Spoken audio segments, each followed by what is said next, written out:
فأعوذ بالله السميع العليم من الشيطان الرجيم من همزه ونفخه ونفثه. بسم الله الرحمن الرحيم. كذبت قبلهم قوم نوح وأصحاب الرس وثمود وعاد وفرعون وإخوان لوط وأصحاب الأيكة وقوم تبع كل كذب الرسل فحق وعيد أفعينا بالخلق الأول بل هم في لبس من خلق جديد.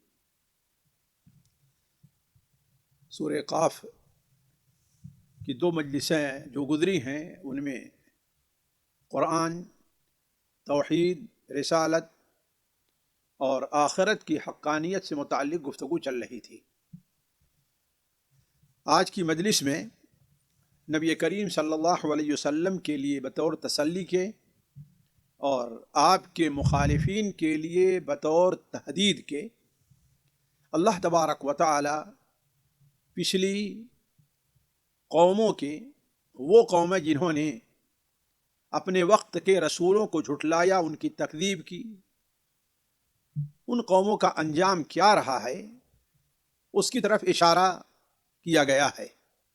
چنانچہ اللہ تبارک و تعالی فرماتا ہے کذبت قبلہم قوم نوح واصحاب الرس وثمود، جھٹلایا آپ سے پہلے قوم نوح نے۔ کس کو جھٹلایا؟ اپنے نبی نوح کو۔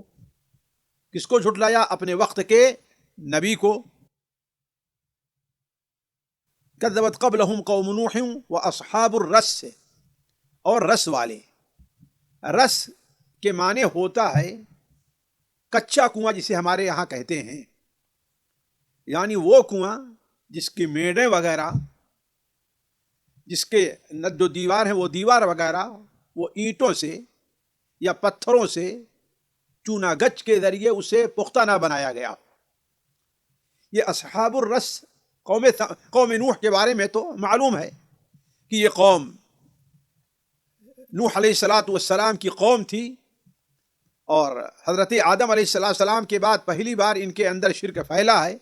تو نوح علیہ السلام انہیں 950 سال تک توحید کی دعوت دیتے رہے، اللہ تبارک و تعالیٰ کے عذاب سے ڈراتے رہے۔ اس مدت میں نوح علیہ السلام نے ہر وہ اسلوب اور ہر وہ وسیلہ اختیار کیا جو وسیلہ ایک صاحب عزم اور کامیاب نبی استعمال کر سکتا ہے۔ حضرت نوح علیہ السلام نے انہیں 950 سال تک تنہائی میں بھی دعوت دی، بھرے مجمع میں بھی اعلان کیا، لوگوں سے تنہا مل کر کے بھی آپ نے دعوت دی۔ نبی کی دعوت کو قبول کرنے کے فوائد کیا ہیں انہیں بھی بتلایا، اور ایک نبی کی دعوت کو قبول نہ کرنے کا انجام کیا ہوتا ہے وہ بھی بتلایا۔ لیکن اس کے باوجود حضرت نوح علیہ السلام پر اس لمبی مدت میں ایک بڑی جماعت بھی نہیں، بلکہ وما آمن معہ الا قلیل، حضرت نوح علیہ السلام کے ساتھ جو ایمان لانے والے تھے ان کی تعداد بڑی تھوڑی تھی، جنہیں ایک کشتی پر سوار کیا جا سکے۔ ذرا آپ اندازہ لگائیں کہ اس لمبی مدت میں تو نبی کریم صلی اللہ علیہ وسلم کو یہ تسلی دی جا رہی ہے کہ اگر آپ کی بات کو یہ مانتے نہیں ہیں، آپ کی دعوت کو قبول نہیں کر رہے ہیں، تو آپ پریشان نہ ہوں، یہ آپ کے ساتھ کوئی نیا معاملہ نہیں ہوا ہے، بلکہ یہ معاملہ آپ کی طرح جس طرح آپ کے ساتھ ہو رہا ہے ایسی دیگر انبیاء کے ساتھ ایسے ہی کیا گیا، اور ان کی نبی کی تکذیب اور جھٹلانے کے اندر اس قدر مماثلت پائی جاتی تھی کہ ایسا محسوس ہوتا ہے کہ آگے والا اپنے بعد والوں کو وصیت کر کے جا رہا ہے کہ تم دیکھو ان کے ساتھ ایسا ہی معاملہ کرنا، اتواسو بھی، جیسا کہ پچھلی صورت میں گزرا ہے، اتواسو بھی بل ہم قوم طاغون۔ تو نوح علیہ السلام، بلکہ ساتھیوں یہاں پر رک کر کے یہ بات ذہن میں رکھیں، ایک داعی کے لیے، ایک مربی کے لیے، ایک مبلغ کے لیے حضرت نوح علیہ السلام کی زندگی کو بہترین اسوہ ہونا چاہیے۔ ان کی سیرت کو جو اللہ نے قرآن مجید کے اندر بیان کیا ہے، اس روشنی میں پڑھ کر کے ایک داعی کو یہ ہمت ہونی چاہیے کہ لمبی مدت چاہے جتنی گزر جائے، مخالفت کی چاہے جتنی ہوائیں چلیں، ہماری دعوت کے سامنے چاہے جتنی بڑی رکاوٹیں کھڑی کی جائیں، لیکن کسی بھی چیز سے ہمیں اپنی دعوت سے رکنا نہیں چاہیے۔ تو کذبت قبلہم قوم نوح واصحاب الرس، اور کنویں والے، جیسا کہ ہم نے کہا کہ یہ کنویں والے، ان کے بارے میں کوئی تفصیل نہ تو قرآن کے اندر ہے، قرآن میں ہمارے خیال سے ان کا ذکر ایک سورہ 2 یا 3 بار آیا ہے اس سورت کے اندر ہے، اور اس سے پہلے سورہ الفرقان کے اندر بھی ان کا ذکر صرف نام کے طور پر آیا ہے کہ نبیوں کو انہوں نے جھٹلایا، اپنے وقت کے نبی کو جھٹلایا، جس کے عوض اللہ تبارک و تعالیٰ کے عذاب کی اور پکڑ کے شکار ہوئے۔ اسرائیلی روایات کی بنیاد پر مفسرین کا کہنا ہے کہ یہ لوگ حضرت صالح علیہ السلام کے ساتھ جو لوگ نجات پائے تھے، اور یہاں پر علا کے علاقے سے نکل کر کے یہ لوگ یمن کے علاقے میں چلے گئے، حضرموت جہاں پر آج ہے، اور وہیں پر ایک کنواں تھا جہاں پر وہ لوگ، ان کی تعداد 4000 یا کتنی تھی، وہیں پر ان لوگوں نے قیام کیا، اور حضرت صالح علیہ السلام کا وہیں پر انتقال ہوا، اسی لیے اسے کہا جانا کہ حضر موت، یعنی موت حاضر ہو گئی یہاں پر۔ واللہ عالم، ایک صرف کہانی لگتی ہے، لیکن مفسرین نے جو یہاں پر بیان کیا کہ یہ لوگ حضرت صالح علیہ السلام کے بعد بدعملی کے شکار ہوئے، ان کی بدعملی آہستہ آہستہ انہیں بدعقیدگی کی طرف لے گئی، اور عقیدگی میں پڑھ کر کے انہوں نے شرک کرنا شروع کیا، تو اللہ تبارک و تعالیٰ نے ان کی ہدایت کے لیے ایک نبی کو بھیجا، لیکن ان بدبختوں نے نبی کے ساتھ نبی جیسا سلوک نہیں کیا، بلکہ اپنے دشمن جیسا سلوک کیا، بلکہ کہا جاتا ہے کہ اس نبی کو پکڑ کر کے انہوں نے کنویں کے اندر ڈال دیا اور اوپر سے بند کر دیا۔ لیکن کافی دن بند رہنے کے بعد اللہ تبارک و تعالیٰ نے اس نبی کو اس کنویں سے نکالا، لیکن پھر بھی اتنا بڑا معجزہ دیکھنے کے باوجود بھی وہ جب اپنی ضد کے اوپر اڑے رہ گئے، تو اللہ تبارک و تعالیٰ کا عذاب اولاً تو اس کنویں کے سوکھ جانے کی شکل میں ظاہر ہوا کہ انہیں پانی کی قلت ہو جائے، یہ دوسری تنبیہ ان کو آئی، لیکن جب اس کے اوپر راضی نہیں ہوئے تو اللہ تبارک و تعالیٰ نے انہیں عذاب کے اندر مبتلا کر دیا۔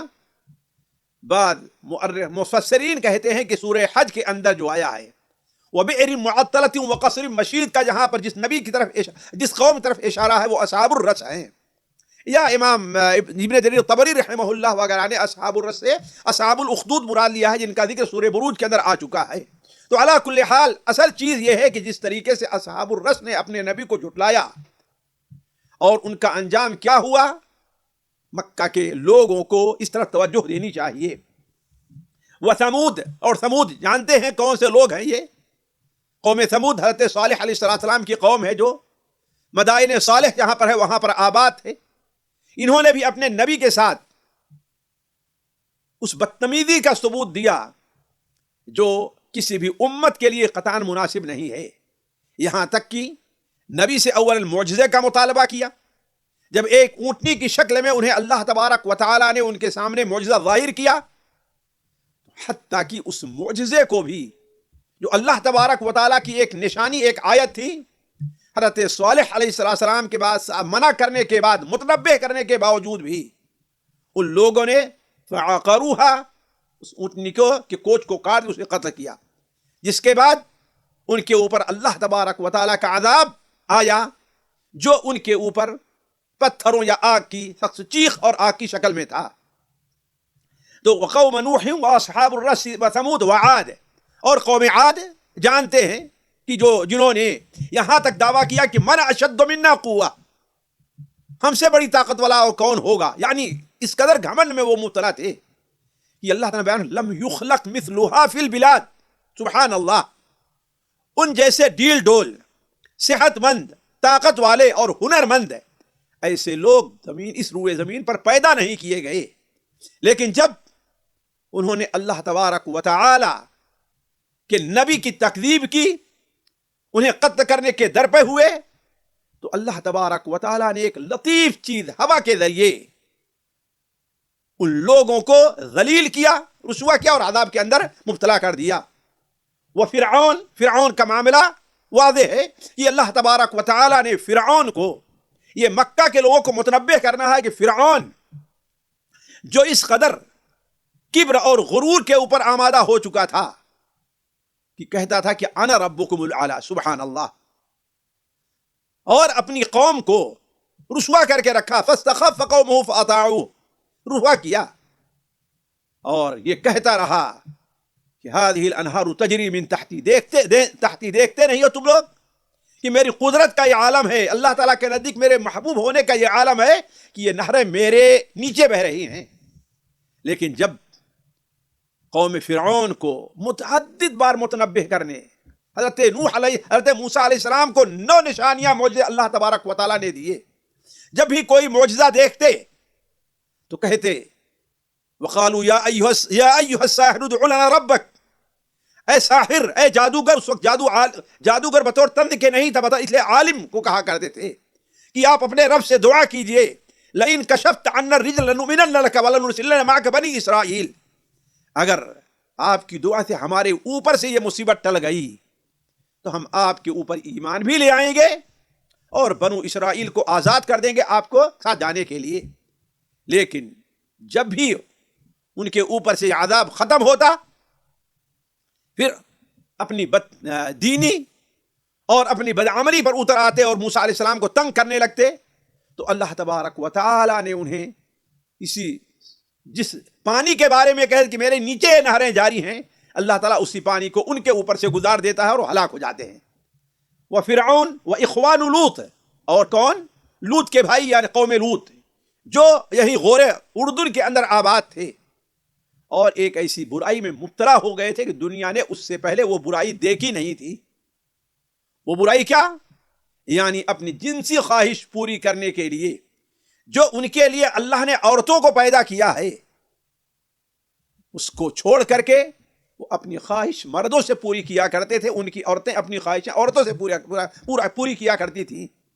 تو اللہ تبارک و تعالیٰ نے ان کے عوض، اللہ نے ان کے اوپر اولن تو ان کی زمین کو اٹھایا اوپر اور سمائے دنیا بلکہ اس سے اوپر لے جا کر کے نیچے کر دیا، پھر ان کے اوپر پتھروں کی بارش برسا دی۔ وہ اخوان لوط و اصحاب الایکہ، وہ اصحاب الایکہ، اور یہ 7ویں قوم ہے جس کی طرف اللہ نے اشارہ فرمایا ہے، اور جھاڑی والے اصل میں ایکہ کہتے ہیں اس باغ کو، اس بن کو، اس جنگل کو جس میں بڑے گھنے درخت پائے جائیں۔ تو چونکہ یہ لوگ ایک ایسی شاہراہ پر آباد تھے جو شاہراہ انہیں یمن، شام، مصر سے جانے والے راستے پر یہ لوگ رہا کرتے تھے، اور آہستہ آہستہ ان کے اندر بدعقیدگی اور بدعملی پیدا ہوئی۔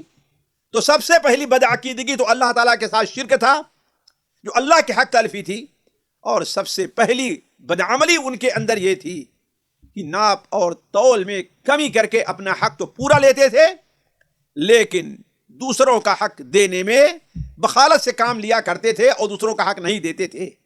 تو اللہ کے نبی حضرت شعیب علیہ السلام ان کی ہدایت کے لیے گئے اور انہیں سمجھاتے رہے، لیکن ان کی بات ماننے کے بجائے کیا، وَإِنَّا لَنَظُنُّكَ مِنَ الْكَاذِبِينَ، ہم سمجھتے ہیں کہ آپ جھوٹے ہیں۔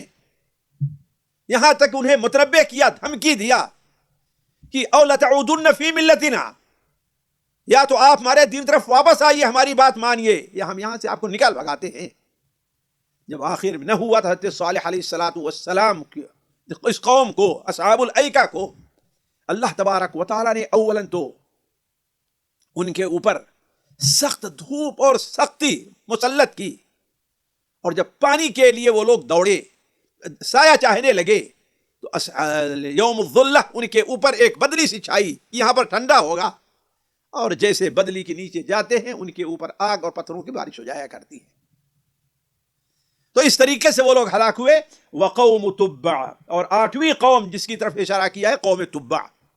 یہ قوم تبع کون تھی، اس کی بھی تفصیل قرآن اور حدیث کے اندر مذکور نہیں ہے، البتہ اتنا ضرور صحیح تاریخ کے اندر آتا ہے کہ تبع یمن کے جو قوم حمیر تھی ان کا جو حاکم ہوتا تھا اسے تبع کہا جاتا تھا.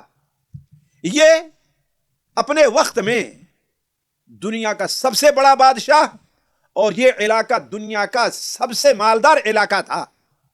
لیکن یہ شخص اپنی قوم کو لے کر کے اپنی فتوحات کو بڑھاتے ہوئے دائیں بائیں چلنا شروع کیا.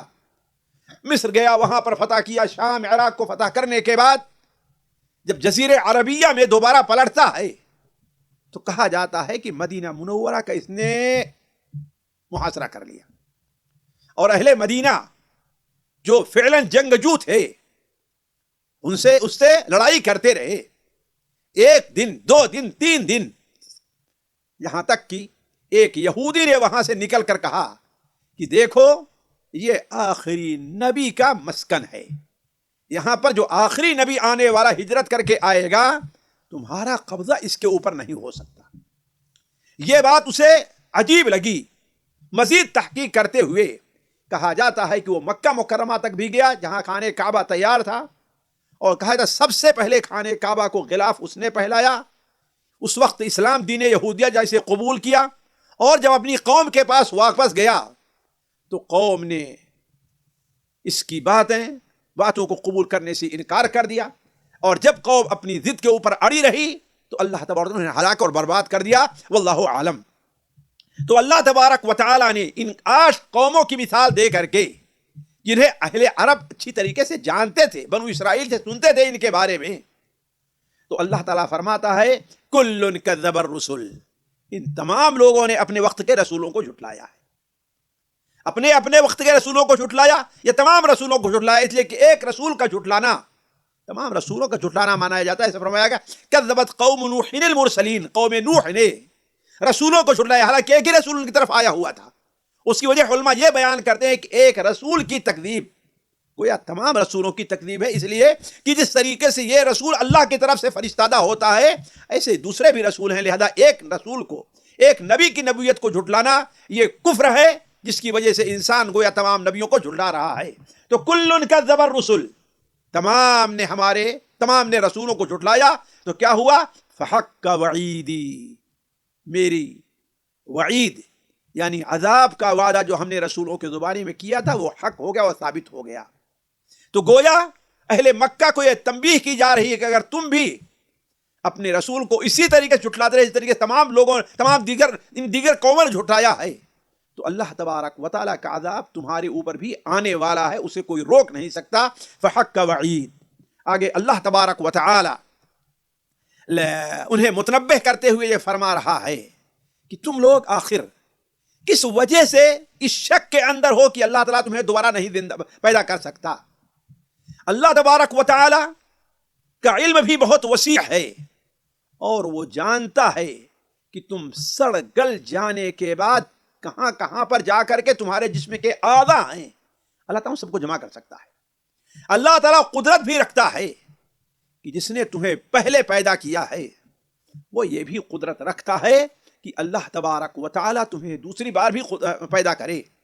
اور اللہ تبارک و تعالیٰ یہ حکیم ہے کہ جو کچھ تم دنیا میں کر رہے ہو، اللہ کی زمین پہ رہ کر کے، اللہ کے آسمان کے سائے تلے رہ کر کے، اللہ تبارک و تعالیٰ کا دیا ہوا پانی پی کر کے، اللہ تعالیٰ کے دیے ہوئے گلے کو کھا کر کے، یہ تمام چیزیں جو اللہ تبارک و تعالیٰ کی ربوبیت و الوہیت کے اوپر دلیل ہیں، پھر بھی تم کفر کر رہے ہو. تو اللہ تبارک و تعالیٰ کی یہ دنیا اندھیر نگری نہیں ہے، ایک دن ایسا آنے والا ہے کہ اس کا بدلہ ملے گا، اور اللہ تعالیٰ کا دنیا میں تمہیں لانا یہ حق ہے. اللہ فرماتا افعینا بالخلق الاول، اے لوگوں ذرا سوچو تو صحیح، کیا پہلی بار پیدا کر کے ہم تھک چکے ہیں، ہم عاجز آ چکے ہیں کہ ایک بار تو ہم نے کسی طریقے سے پیدا کر لیا ہے، اب دوبارہ ہمارے اندر اب طاقت نہیں رہتی، ہماری ساری صلاحیت نعوذ باللہ ختم ہو چکی ہے، ہماری جو طاقت تھی اب فنا ہو چکی ہے، میں دوبارہ ایسا نہیں پیدا کر سکتا. یہ تمہیں کس نے بتایا ہے؟ افعینا بالخلق الاول. اور ظاہر بات ہے وہ اس کو ماننے کے لیے تیار نہیں تھے کہ اللہ تعالیٰ تھک گیا ہے، اللہ تعالیٰ عاجز ہے. وہ مانتے تھے کہ آج بھی آسمان سے بارش اللہ نے نازل کیا ہے، ہمیں پیدا اللہ نے کیا ہے. وَهُوَ يُجِيرُ وَلَا يُجَارُ عَلَيْهِ، وہی ہے جو سب سے بڑی طاقت والا ہے، اس کے سامنے کسی کی طاقت کام نہیں دیتی ہے، سب ہے۔ تو آخر وجہ کیا ہے کہ وہ لوگ جھٹلا رہے ہیں؟ تو اللہ تعالیٰ فرماتا ہے بل ہم فی لبس من خلق جدید، نہیں، وہ پہلی تخلیق کے منکر نہیں ہیں، وہ پہلی تخلیق کو مانتے ہیں کہ اللہ تعالیٰ نے، اور یہ بھی مانتے ہیں کہ اللہ تبارک و تعالیٰ تھکا نہیں ہے، لیکن اصل مسئلہ یہ ہے کہ ان کی عقل اس کو نہیں قبول کر رہی ہے کہ ہم جس طریقے سے، ہم جب مر جائیں گے، مٹی کا حصہ بن جائیں گے، تو ہمیں دوبارہ کس طریقے سے اٹھایا جائے گا۔ تو گویا وہ اصل چیز یہ نہیں ہے کہ وہ اللہ کو نہیں مانتے، اور جانتے ہیں یہ حجت اللہ تبارک و تعالی نے ایک سے زائد جگہ بیان کی ہے۔ اولم یروا ان اللہ الذی خلق السماوات والارض ولم یعی بخلقہن، کیا دیکھتے نہیں کہ وہ اللہ جس نے آسمان اور زمین کو پیدا کیا ہے، ولم یعی بخلقہن، اور ان کو پیدا کرنے سے اسے کوئی تھکان لاحق نہیں ہوئی ہے۔ یعنی جس طریقے سے جو ذات پہلی بار پیدا کر سکتی ہے، وہ اللہ تعالیٰ دوبارہ بھی تمہیں پیدا کر سکتا ہے، لہذا تمہیں رسولوں کی تکذیب کا اور آخرت پر ایمان نہ لانے کا کوئی وجہ جواز نہیں ہے، نہ شرعاً کوئی جواز ہے اور نہ عقلاً کوئی جواز ہے کہ جب اللہ تبارک و تعالیٰ نے پیدا کیا پہلی بار، وَهُوَ أَهْوَنُ عَلَيْهِ، دوسری بار ثُمَّ يُعِيدُهُ وَهُوَ أَهْوَنُ عَلَيْهِ، دوبارہ اسے پیدا کرے گا اور دوبارہ پیدا کرنا اس کے لیے آسان ہے۔ تو أَفَعَجِينَا بِالْخَلْقِ الْأَوَّلِ بَلْ هُمْ فِي لَبْسٍ مِّنْ خَلْقٍ جَدِيدٍ۔ اس کے بعد اللہ تبارک و تعالی انہیں بطور تہدید کے، بطور ڈرانے کے، اللہ تعالیٰ یہ واضح کرنا چاہتا ہے کہ دیکھو اللہ تبارک و تعالیٰ کی قدرت کا حال یہ ہے کہ اس نے تمہیں پیدا کیا، اور صرف پیدا نہیں کیا ہے، اللہ کی قدرت یہ ہے کہ تمہارے دلوں میں جو بات کھٹکتی ہے، جو وسوسہ پیدا ہوتا ہے، اللہ تبارک و تعالیٰ اس کو بھی اچھی طریقے سے جانتا ہے۔ جبکہ تمہارا تو یہ حال ہے کہ تم کوئی چیز سوچ رہے ہو، درمیان میں کوئی بات آئی کہ بات کٹ گئی، پھر کوئی آدمی سے کہتے ارے میں بھی سوچ رہا تھا، میرے ذہن سے بات نکل گئی، ارے میں بھی یہ کہنا چاہ گیا، میں بھول گیا۔ تمہارا تو یہ حال ہے، جبکہ اللہ تبارک و تعالیٰ کہ حال یہ ہے کہ وہ تمہارے دلوں جو پوشیدہ تھی اس کو بھی جانتا ہے۔ تو اللہ تبارک و تعالیٰ گویا بطور تہدید کے، بطور دھمکی کے فرما رہا ہے وَلَقَدْ خَلَقْنَا الْإِنسَانَ وَنَعْلَمُ مَا تُوَسْوِسُ بِهِ نَفْسُهُ وَنَحْنُ أَقْرَبُ إِلَيْهِ مِنْ حَبْلِ الْوَرِيدِ۔ وَلَقَدْ خَلَقْنَا الْإِنسَانَ، بلا شبہ ہم نے انسان کو پیدا کیا ہے، حقیقت یہ ہے کہ انسان کو ہم نے ہی پیدا کیا۔ وَنَعْلَمُ مَا تُوَسْوِسُ بِهِ نَفْسُهُ، اور ہم یہ بھی جانتے ہیں کہ اس کے نفس میں کیا وسوسہ پیدا ہوتا ہے، اس کے دل میں کیا خیالات، یعنی جبکہ اس کے علاوہ کوئی نہیں جانتا، صرف ابھی بات اس کے ذہن میں آئی ہے، دل میں آئی ہے، جب تک اظہار نہ کرے کوئی دوسرا نہیں جانتا، لیکن اللہ تعالیٰ فرماتا ہے کہ ہم بھی اس کو جانتے ہیں۔ وَلَقَدْ خَلَقْنَا الْإِنسَانَ وَنَعْلَمُ مَا تُوَسْوِسُ بِهِ نَفْسُهُ وَنَحْنُ أَقْرَبُ إِلَيْهِ مِنْ حَبْلِ الْوَرِيدِ، اور ہم اس کے شہ رگ سے بھی زیادہ قریب ہیں۔ ورید کے بارے میں علماء کے دو قول ہیں، ایک قول تو یہ ہے کہ دل میں اس کے جو نکلنے والی وہ شرائین ہے جس سے خون اس کے جسم کے اندر سپلائی ہوتا ہے، اس سے مراد وہ ہے، اور جو آ کر کے گلے ملتی، اگر وہ کٹ جائے تو انسان کی زندہ رہنے کی امید نہیں ہوتی۔ دوسرا معنی ہے کہ الورید سے الودجان، یہ جو دو رگیں ہیں جب کٹ جاتی ہے تو انسان زندہ نہیں رہتا، اس سے مراد وہ ہیں، یعنی وہ چیز جو تمہاری زندگی کے لیے اس قدر اہم ہے اور تمہارے گلے کے پاس، ہم اس سے زیادہ تمہارے قریب ہیں۔ اب یہاں پر اللہ تعالیٰ قریب ہے، اس کا دو معنی ہے۔ ایک معنی تو یہ ہے کہ اللہ تبارک و تعالیٰ فرشتوں کے ذریعے قریب ہے۔ دوسرا معنی علماء نے یہ لیا ہے کہ اللہ تبارک و تعالیٰ اپنے علم کے ذریعے اس کے شہ رگ سے بھی زیادہ قریب ہے۔ کیوں؟ جیسے ہم نے بیان کی کہ انسان ایک چیز سوچتا ہے اور بیان کرنے سے پہلے بھول جاتا ہے، کل کیا سوچا تھا وہ بھول گیا ہے، اور کل کیا سوچے گا وہ بھی اس کو پتا نہیں ہے، لیکن اللہ تبارک و تعالیٰ ان ساری چیزوں کو جانتا ہے۔ جو اللہ تبارک و تعالیٰ اتنا باریک علم رکھنے والا ہو، وہ یہ نہیں جانتا ہے کہ مرنے کے بعد تمہارے اجزا کہاں گئے ہیں، کہاں چلے گئے ہیں، مٹی کے کس حصے کے اندر پائے جا رہے ہیں؟ یقیناً اللہ تبارک و تعالیٰ جاننے والا ہے۔ دوسرا معنی یہ ہے کہ وَنَحْنُ أَقْرَبُ إِلَيْهِ مِنْ حَبْلِ الْوَرِيدِ، اور ہم انسان کے قریب ہیں اس کے شہرک سے، یعنی ہمارے فرشتے قریب ہیں. اس لیے کہ اللہ تبارک و تعالیٰ نے قرآن مجید میں ایک سے زائد جگہ اپنی طرف نسبت کی ہے، لیکن مراد اللہ تبارک و تعالیٰ کے فرشتے ہیں. ایک سے زائد جگہ، جیسے مثال کے طور پر اللہ تبارک و تعالیٰ سورہ واقعہ میں جیسا کہ گزرا ہے کہ نحن اقرب الیہ منکم ولکن لا تبصرون، ہم تمہارے مقابلے میں اس کے زیادہ قریب ہیں، یعنی مرنے والے کے، لیکن تم دیکھتے نہیں ہو.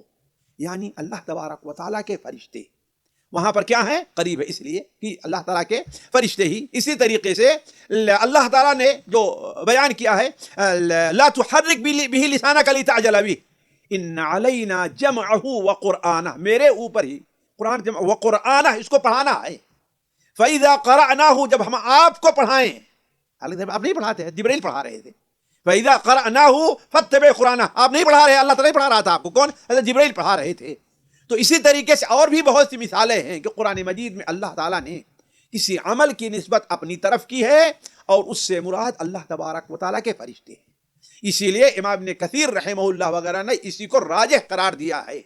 اور دیگر علماء یہ کہتے ہیں کہ نہیں، اللہ تعالیٰ کا قرب ہے، لیکن یہاں پر قرب مکانی نہیں ہے، قرب مکانی نہیں ہے، بلکہ قدرت کا اور علم کا اور احاطے کا قرب مراد ہے. واللہ عالم، دونوں معنی ٹھیک ہو سکتے ہیں، لیکن زیادہ راجح امام ابن کثیر رحمہ اللہ کی تفسیر لگتی ہے کہ اللہ تعالیٰ فرشتوں کے ذریعے شہر رکھ کے قریب ہے، جیسا کہ آگے والی آیت اس کی وضاحت کرتی ہے.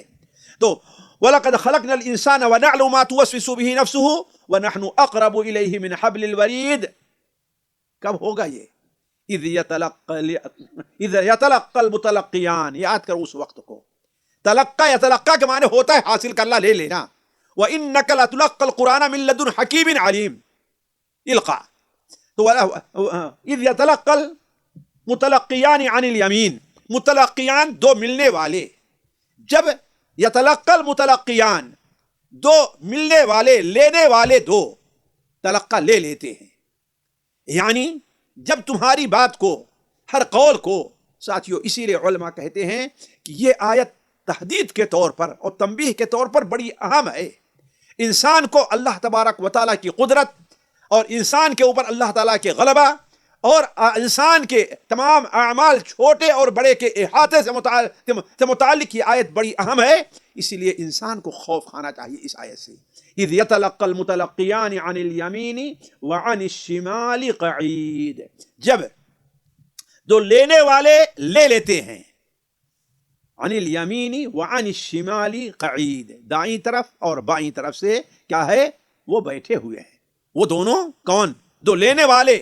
اذ يتلقى المتلقيان، دو لینے والے کہاں ہیں؟ دائیں اور جانب کیا ہے؟ بائیں جانب بیٹھے ہیں. یعنی ایک دائیں جانب ہے اور ایک بائیں جانب ہے. ظاہر بات ہے اہل سنت و جماعت کا یہ عقیدہ ہے کہ اللہ تبارک و تعالیٰ کی طرف سے دو فرشتے ہر انسان کے چھوٹے بڑے اعمال کو لکھنے کے لیے متعین کیے گئے ہیں. ایک فرشتہ جو دائیں طرف ہے، ہمارے یہاں زیادہ مشہور ہے کہ دائیں کندھے پر، لیکن دائیں کندھے پر ہونے کا معنی کندھے پر بیٹھا ہوا ہے نہیں، یہ قرب کی طرف اشارہ ہے. اس لیے بہتر یہ کہا جائے کہ دائیں جانب، اس کے بجائے کہا جائے دائیں کندھے پر بیٹھے ہیں. ورنہ عام طور پر اسلام کہتا ہے ایک دائیں کندھے پر ہے، ایک بائیں کندھے پر ہے، لیکن کہیں بھی حدیث اور قرآن میں یہ نہیں کہ دائیں اور بائیں کندھے پر بیٹھا ہوا ہے. نہیں، دائیں اور بائیں ہو سکتا ہے کہ کندھا تو دور ہے حبل الورید سے، ہو سکتا ہے کہ اس کے اور قریب ہو، وہ اللہ عالم. اب ان کی کیفیت کیا ہے اللہ تعالیٰ بہتر جانتا ہے. یہ غیب کی بات ہے جس کے اوپر ہمیں اور آپ کو ایمان لے آنا چاہیے. تو اذ یتلقى المتلقیان عن الیمین وعن الشمال قعید، دائیں اور بائیں بیٹھ کر جب دو لینے والے اس کی اعمال کو، اس کی باتوں کو لے لیتے ہیں، اس کی باتوں کو لے لیتے ہیں. یعنی یہ قریب ہونا، اس کی کیفیت کیا ہے؟ وہ یہ ہے کہ ہماری طرف سے ایک فرشتہ دائیں طرف ہے بندے کے، اور ایک فرشتہ بندے کی بائیں طرف ہے، اور اس کے جتنے اعمال اس سے صادر ہو رہے ہیں ان تمام اعمال کو یتلقى، وہ لے رہا ہے. ما یلفظ من قول الا لدیہ رقیب عتید. ما یلفظ من قول، وہ ایک بات بھی نہیں بولتا ہے، وہ کوئی بات بھی نہیں بولتا ہے چھوٹی بڑی، الا لدیہ رقیب عتید. رقیب کے معنی ہوتا ہے نگراں کے، اور یہ لفظ ہمارے اردو میں عام بولا جاتا ہے نگراں، رقیب. اور عتید کے معنی ہوتا ہے حاضر. عتید کے معنی حاضر، یعنی کوئی بھی بات وہ نہیں بولتا ہے مگر یہ کہ اس کے پاس حاضر نگراں موجود ہے، دور سے نگرانی نہیں کر رہا ہے، وہ حاضر ہے اور نگراں ہے، اس سے کوئی بات چھوٹنے والی نہیں ہے. جیسا کہ اللہ تعالیٰ نے ایک سے زائد جگہ اس کی وضاحت کی ہے کہ انسان کے اعمال کو دو فرشتے لکھتے ہیں، جیسا کہ اس سے پہلے سورہ انفطار کے اندر گزرا ہوا ہے کہ اللہ تبارک و تعالیٰ نے بیان فرمایا کہ وَإِنَّ عَلَيْكُمْ لَحَافِظِينَ كِرَامًا كَاتِبِينَ يَعْلَمُونَ مَا تَفْعَلُونَ. جو کچھ تم کر رہے ہو وہ سب کچھ جانتے ہیں اور اس کو لکھ لیتے ہیں. تو اہل سنت و جماعت کا عقیدہ ہے کہ اللہ تبارک و تعالیٰ کے دو فرشتے ہر انسان کے اوپر متعین ہیں. وہ دو فرشتے ایک نیکیاں لکھتا ہے اور دوسرا بدیاں لکھتا ہے. اب یہاں پر یہ مسئلہ ہے کہ آیا وہ دونوں فرشتے صرف نیکی اور بدی لکھتے ہیں یا کہ انسان کی تمام حرکات اور سکنات کو لکھتے ہیں؟ جو نیک کام ہے وہ بھی لکھتے ہیں، جو برے کام ہے وہ بھی لکھتے ہیں، اور جو جائز کام ہے جس کے اوپر نہ کوئی ثواب ہے نہ کوئی اس پر عقاب ہے وہ بھی لکھا کرتے ہیں. تو راجع یہ ہے کہ لکھتے تو سب کچھ ہیں اور اللہ تبارک و تعالیٰ کے حضور پیش کرتے ہیں. البتہ اللہ تبارک و تعالیٰ اس دفتر کے اندر اسی چیز کو باقی رکھتا ہے جو عذاب یا ثواب والی ہے. یمحو اللہ ما یشاء ویثبت وعنده ام الکتاب. اللہ تبارک و تعالیٰ اس میں سے جو کچھ چاہتا ہے مٹا دیتا ہے، ویثبت، اور جس کو چاہتا ہے باقی رکھتا ہے. وعنده ام الکتاب، اللہ البتہ اس کے پاس ام کتاب جو اصل کتاب موجود ہے، اس کے اندر ساری چیزیں ہیں کہ مٹائی کیا جائے گی، باقی کیا رکھا جائے گا اور وہ کیا کیا حرکت کرے گا. اسی طرح سے وہ حدیث جسے علامہ البانی صحیح اور حسن قرار دیتے ہیں، حضرت ابو امامہ رضی اللہ تعالیٰ عنہ سے مروی ہے کہ نبی کریم صلی اللہ علیہ وسلم نے ارشاد فرمایا دائیں جانب جو فرشتہ ہے وہ بائیں جانب کے فرشتے کے اوپر نگراں ہے، وہ اس سے بڑا ہے. جب کوئی بندہ کوئی گناہ کا کام کرتا ہے تو وہ فرشتہ دائیں طرف فرشتہ کہتا ہے رک جاؤ، ابھی رک جاؤ. روایت میں ہے کہ 6 گھنٹے تک رکا رہتا ہے اور کہتا ہے رک جاؤ، اگر اس مدت میں وہ توبہ کر لیتا ہے تو اس کو نہ لکھنا، اور اگر توبہ نہیں کرتا ہے تو اس کو لکھ لینا. اس آیت سے ہی پتہ چلتا ہے کہ اللہ تبارک و تعالی بعض ایسی چیزیں ہیں بندے کی جسے باقی نہیں رکھتا. البتہ نیکی اور بدی سے متعلق جو چیز بھی ہے وہ ساری کی ساری چیز لکھی جائے گی، چاہے چھوٹی نیکی ہو یا بڑی نیکی ہو. فَمَن يَعْمَلْ مِثْقَالَ ذَرَّةٍ خَيْرًا يَرَهُ وَمَن يَعْمَلْ مِثْقَالَ ذَرَّةٍ شَرًّا يَرَهُ. اسی طریقے سے برائی چاہے چھوٹی ہو بڑی ہو، وَكُلُّ شَيْءٍ بِصُبُرٍ وَكُلُّ صَغِيرٍ وَكَبِيرٍ مُسْتَطَرٍ. ہر چھوٹی اور بڑی جو چیزیں ہیں وہ اس کے اندر لکھی ہوئی ہے. مَا لِهَذَا الْكِتَابِ لَا يُغَادِرُ صَغِيرَةً وَلَا كَبِيرَةً إِلَّا أَحْصَاهَا. سورہ کہف میں اللہ فرماتا ہے کہ یہ کون سی کتاب ہے کہ اس میں نہ کوئی ہمارا چھوٹا گناہ بچا ہے نہ بڑا گناہ، بلکہ سارا کا سارا لکھ لیا گیا ہے. تو کہنے کا مطلب یہ ہے کہ فرشتے ما یلفظ من قول الا لدیہ رقیب یتید، بندہ کوئی بھی بات نہیں بولتا ہے. یہاں پر صرف قول کا ذکر ہے، عمل کا ذکر نہیں. اس کا مطلب اس کا نہیں مطلب نہیں کہ عمل نہیں لکھے، عمل بھی لکھے جاتے ہیں، لیکن چونکہ بندے کا قول عمل کے مقابلے میں زیادہ ہوتا ہے اس لیے اس کا ذکر کیا گیا ہے کہ ما یلفظ من قول الا لدیہ رقیب عتید. کوئی بھی جو قول اس کے پاس موجود، کوئی بھی لفظ بولتا ہے تو اس کے پاس رقیب ایک نگراں ہے جو حاضر ہے اور سارا کا سارا لکھ لیتا ہے. اس آیت سے متعلق گفتگو تو بہت ہے، بلکہ سب سے زیادہ انسان کو توجہ اس آیت کے اوپر دینا چاہیے کہ وہ اپنی زندگی میں ساتھیوں کیا کر رہا ہے. اسی لیے میں کہتا ہوں کہ بعض آیتیں ایسی ہیں قرآن مجید کی جس پر انسان کو کانپ جانا چاہیے. چنانچہ اسی سے متعلق سورہ زخرف کے آخر میں اللہ تعالیٰ فرماتا ہے ام یحسبون انا لا نسمع سرهم ونجواهم. کیا وہ یہ سمجھتے ہیں کہ ہم ان کی سرهم ونجواهم، ان کی پوشیدہ باتوں کو اور پوشیدہ ان کی سرگوشیوں کو ہم جانتے نہیں ہیں؟ بلا، یقیناً ہم جانتے ہیں. ورسلنا لدیہم یکتبون، ہمارے بھیجے ہوئے جو فرشتے ہیں وہ سارے کے سارے اس کو لکھ رہے ہیں. تو کہنے کا مطلب یہ ہے کہ ہمیں اور آپ کو اس پر خصوصی توجہ دینی چاہیے کہ ہمارا کوئی بھی ایسا عمل نہیں ہے جو ہم عمل کر رہے ہیں وہ عمل اللہ تبارک و تعالیٰ اور اس کے فرشتوں کی نظروں سے اوجھل ہے. اور ایک دن ہمیں آپ کو اللہ تعالیٰ کے حضور حاضر ہونا، جیسے کہ آگے آیتوں بیان کیا، جس پر ہمیں اور آپ کو توجہ دینے کی ضرورت ہے. اللہ تعالیٰ سے دعا ہے کہ اللہ تعالیٰ ہمیں اور آپ کو اپنی نگرانی میں رکھے اور ہمیں اور آپ کو خود اپنی نگرانی کرنے کی توفیق عطا فرمائے۔ آج کی مجلس یہیں پر روکتے ہیں، باقی اگلی مجلس انشاءاللہ آیت نمبر 19 سے ہم شروع کریں گے۔ تب تک کے لیے آپ سے اجازت ہے۔ والسلام علیکم ورحمۃ اللہ وبرکاتہ۔ سامعین اکرام، ہمارے علمی اور عوامی دروس اور سوال و جواب کی مجلسوں سے آپ خود بھی مستفید ہوں اور اپنے دوست و احباب کے ساتھ بھی شیئر کریں۔ عین ممکن ہے کہ آپ کے شیئر سے کسی کی اصلاح اور آپ کے لیے صدقہ جاریہ بن جائے۔ واٹس ایپ پر اسلامک میسج حاصل کرنے کے لیے نمبر نوٹ فرمائیں: یعقوب عزیز 00966 5089 59707۔ واٹس ایپ سوال و جواب گروپ میں ایڈ ہونے کے لیے نمبر نوٹ فرمائیں: عبدالسلام عمری 00966 502627 622۔ نمبر بھیجتے ہوئے نام اور پتہ ضرور لکھیں۔ اسی طرح ہمارے یوٹیوب چینل اسلامی دعویٰ کو ضرور سبسکرائب کریں تاکہ ہماری ہر نئی اور اہم ویڈیو کی اطلاع آپ کو فوری حاصل ہو جائے۔ تمام دروس، مقالات اور سوال و جواب سیریز کے لیے ہماری مشہور ویب سائٹ www.islamidawah.com کا مشاہدہ کرتے رہیں۔ السلام علیکم ورحمۃ اللہ وبرکاتہ۔